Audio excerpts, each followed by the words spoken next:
শ্বশুরবাড়িতে এসে রাত্রে ঘুরতে যেয়ে কি কেনাকাটা করলাম। হ্যালো এভরিওয়ান, আসসালামু আলাইকুম। আপনার সকলে কেমন আছেন? আমি আলহামদুলিল্লাহ ভালো আছি। অনেকদিন পর আপনার সাথে আবার একটি ভিডিও নিয়ে চলে এসেছি। আগামীকালকে একটি ভিডিও শেয়ার করেছি। আজকে আপনার সাথে আবারও ভিডিও শেয়ার করছি যে আমার শ্বশুরবাড়িতে আসলাম ঢাকা থেকে, তা ভিডিও শেয়ার করেছে। আর আজকে ভিডিও শেয়ার করছি আজকে আমরা কোথায় যাব তিনজন মিলে, দেন সেই ভিডিওটি আপনার সাথে শেয়ার করছি। চলুন দেখা যাক কি ভিডিও শেয়ার করে কি কেনাকাটা করেছি, যে ঘুরতে যাই সেটা আপনার সাথে শেয়ার করি। আর মজার একটা কাহিনী আছে সেটা আপনার সাথে শেয়ার করব ভিডিওর মাঝখানে। আপনার ভিডিওর সঙ্গে থাকুন, কোথাও যাবেন না। তো আমরা হচ্ছে দেন রাত্রে তিনজনে রেডি হয়ে গেলাম। আমি, আমার জালের দুই মেয়ে, মাঝেরটা হলো জালের বড় মেয়ে, পিছনেটা হলো ছোট মেয়ে।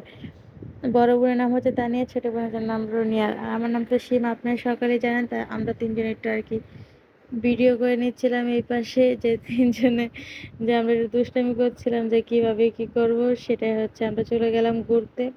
আমাদের বাসার পাশে যে ওভার ব্রিজটা ছিল সেই জায়গায় আর কি ঘুরতে গিয়েছিলাম, যে রাত্রে বেলা দেখতে খুবই ভালো লাগে। তো দেন আমরা যাই দেখি লোকটা পপকর্ন বিক্রি করতেছে, একটা লোক, সেই জায়গায় আমরা পপকর্ন কিনবো। তো পপকর্নের পলি ছিল না, সেই লোকটা সে গিয়েছিল নিচে পলি কেনার জন্য।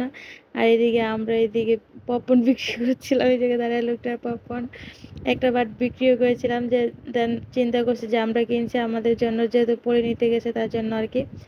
আর যার জন্য আর কি কিছু ওষুধ নিয়ে নিয়েছিলাম। আমারটা প্রচুর পরিমাণে গাড়ি জার্নি করার পর প্রায় 4 ঘন্টা মতো গাড়ি জার্নি করেছে, এত পরিমাণ রাস্তা জ্যাম ছিল। দেন শরীরটা খুবই অসুস্থ ছিল, প্রেশারটা মাপিয়ে নিলাম। আর এদিকে হচ্ছে আমরা হোয়াইট কালার ডিম নিয়ে নিচ্ছিলাম আর কি। আর এদিকে আমরা পপকর্ন টপকর্ন কে নিয়ে এসে সেটা আপনার সাথে শেয়ার করছি, আমি ভিডিও করে নিচ্ছি যে আপনি দেখে নেবেন কি কেনাকাটা করতে গিয়েছিলাম ঘোরার জন্য। আর এদিকে কেনাকাটা করে নিয়ে এসেছি। আর দেন খুবই ভালো লাগলো রাত্রেবেলা এদিকে ঘুরতে যাওয়ার জন্য বা একটু কেনাকাটা করার জন্য। আমরা প্রথম কেনাকাটা করেছি, সেটা হচ্ছে শ্যাম্পু কিনে নিয়েছি, আর ইস্ট নিয়েছি সন্ধ্যা নাস্তা তৈরি করার জন্য। আর হচ্ছে যে পপকর্ন, কালারিং পপকর্ন নিয়েছি, এই পপকর্নই বিক্রি করেছিলাম। সেটা খুবই সবাই অনেক হাসাহাসি করছিল। আর রাস্তায় আসার টাইমে আমি তো চিনি না ওইদিকে তেমন কাউকে, এক লোককে বলেছিলাম পপকর্ন কিনবেন। তো যেহেতু আমরা বাজার নিয়ে আসছিলাম তখন হচ্ছে লোকটা বলছিল পপকর্ন বিক্রি করে নাকি, এগুলো সবজি কেনাকাটা করেছি কিনা জিজ্ঞাসা করেছিল, খুবই লজ্জা পেয়েছিলাম তখন। আর এই নুডলসের সাথে হচ্ছে এই মগটা ফ্রি পেয়েছি, সেটা আপনার সাথে শেয়ার করছি। আর এখানে হচ্ছে কিছু নিমকি আবিজাবি কিনেছিলাম, সবজি কিনেছিলাম।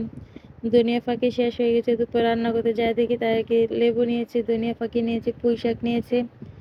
আর এদিকে এটা জানি কি নিয়েছি সঠিক খেয়াল নেই। আর কি নোনা ইলিশ নিয়েছিলাম, অনেক দিন যাবৎ হচ্ছে ঢাকা বেশি নোনা ইলিশ খাওয়া হয় না, নর্মালি ইলিশ খাওয়া হয়, তাজা পদ্মার ইলিশ যেগুলো হয় সেগুলো খাওয়া, কি নোনা ইলিশের টেস্টে আলাদা, সেই নোনা ইলিশ নিয়েছিলাম। আর হচ্ছে পুঁই শাক, ময়দা এগুলো নিয়েছিলাম, যে ভেবেছিলাম যে সন্ধ্যার আইটেম তৈরি করতে, যেহেতু বাড়িতে কিনা খাওয়ার থেকে